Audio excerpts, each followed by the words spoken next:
Hello बच्चों, आज मैं आप लोगों को क्लास 10th की डीओई की तरफ से आपको एक मैथ्स की सपोर्ट मटेरियल की बुक मिलती है। तो यहाँ पर ये लेटेस्ट एडिशन की बुक मैंने लगा रखी है 2024 टू 25 की।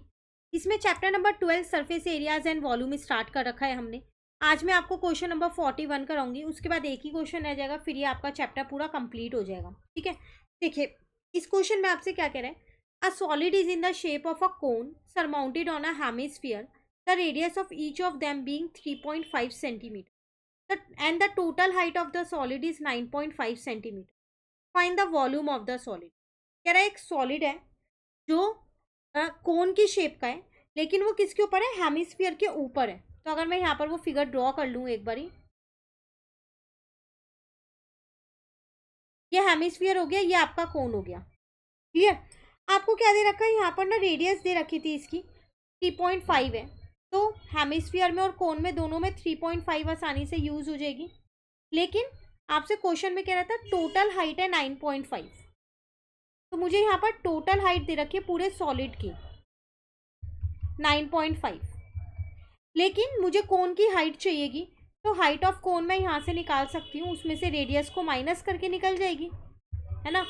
तो 9.5 में से 3.5 माइनस कर दिया तो 6 सेंटीमीटर आ गई, क्योंकि ये मुझे पूरी दे रखी थी 9.5, मुझे सिर्फ इतनी ही चाहिए थी कोन की। क्लियर। अब मुझे क्या करना था, यहाँ पर वॉल्यूम ऑफ सॉलिड आपसे क्वेश्चन में पूछ रहे हैं कि निकालो कि क्या होगा। तो हम यहाँ लिख देते हैं volume of solid is equals to में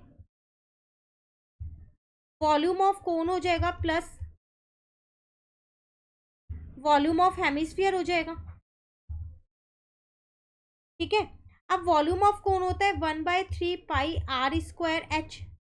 अब वॉल्यूम ऑफ हेमिस्फीयर होता है 2/3 पाई r³ इसमें से मैं पाई/3 और r² कॉमन ले सकती हूँ। यहाँ h बचेगा, यहाँ पर सिर्फ 2r बचेगा। ठीक है ना। अगर इंटू करोगे तो देखो यही आ रहा है, इसको इससे इंटू कर दो, यही आएगा। पाई की जगह मैंने 22/7 लिया, आर की जगह मुझे क्वेश्चन में गिवन था आर 3.5 था, तो उसको मैं 35/10 ले रही हूँ। पॉइंट मैंने वहीं पर ही हटा दिया, मैं इसको यहीं पर ही सॉल्व कर देती हूँ। तो ये हो जाएगा 35/10 सेंटीमीटर। क्लियर। नीचे वाला 3 ऐसी है, इसे मत भूल जाना लगाना। एच जो है मेरे पास मैंने 6 निकाला था, और यहाँ पर आ जाएगा 3.5। ठीक है। ये मत सोचना एक जगह मैंने 3.5 लिया और एक जगह 35/10, दोनों सेम ही बात है, कोई फर्क नहीं है।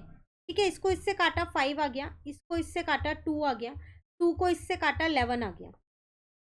अब इसको भी काट दो, 5 के टेबल में ये 7 पे आता है, ये 2 पे आता है, तो बचा आपके पास 77/2। ये 3 नीचे से ऊपर आ गया, 1/3 बन गया। 6 प्लस इसको इंटू करोगे 7 हो जाएगा। तो फिर यहाँ पर आपका कितना आ जाएगा, 77/6, और 6 में 7 को प्लस करोगे तो 13 आ जाएगा। तो 77 को आपको क्या करना है, यहाँ पर 13 से इंटू कर देना है, और उसके बाद उसको 6 से डिवाइड कर देना है। तो आपका आंसर आ जाएगा 166.83 सेंटीमीटर क्यूब। तो ये उस सॉलिड की क्या निकल गई, आपकी पूरे सॉलिड की वॉल्यूम निकल गई। क्लियर। ये था आप पे क्वेश्चन नंबर 41 जो कंप्लीट हो गया। सीबीएसई में आया हुआ क्वेश्चन है, इंपॉर्टेंट क्वेश्चन है, बिल्कुल ध्यान से कीजिए। Thank you.